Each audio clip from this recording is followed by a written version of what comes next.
My name is Sarah Romanowsky, and I'm originally from the Bay Area in Marin County, but I live in Las Vegas now. Well, since we're talking about love, I'll say that my family was not very affectionate growing up.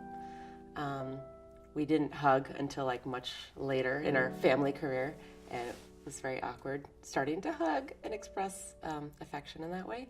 So I started dance, I believe, when I was 5 years old. But I was very asthmatic my whole childhood into my young adulthood, and dance class was certainly a physical challenge. It was also a mental challenge, actually, because I was painfully shy. So on a physical level, I would go to class, have an asthmatic episode, have to sit out, breathe, use my inhaler, and then get back. I was in and out of the hospital a lot too growing up. And then on another level, I was very shy. So being put on stage growing up was very helpful to me. So I could at least develop this on-stage persona, even if in my personal life I was incredibly shy. Love seems like such a huge gray area and not really definable in a lot of ways. I think it's confusing. I think love is painful at times. It can be amazing as well.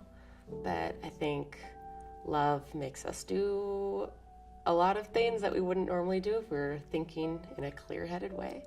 People often mistake infatuation for love or needing another person for love. Or, we're told to love maybe family members that we don't even see very often, or we're told to love God if we're in a religious household. We're sort of told we're supposed to love a lot of things. You're supposed to love yourself, you're supposed to love this, you're supposed to love that.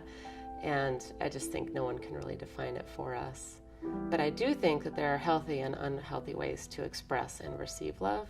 And I'm always trying to be better about loving other people in ways that I think are healthy. When someone seems fully engaged in my life, just as I am with theirs, that to me is a sign of love. I think love is not a noun, it's a verb. It's an action. It's something we're expressing to one another. It's hard for me to say that I love an object or an idea.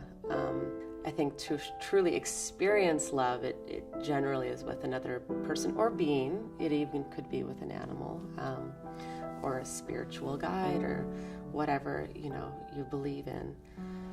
But I don't know. It's always a working, ever-evolving definition. I mean, you could ask me tomorrow and I might say something different.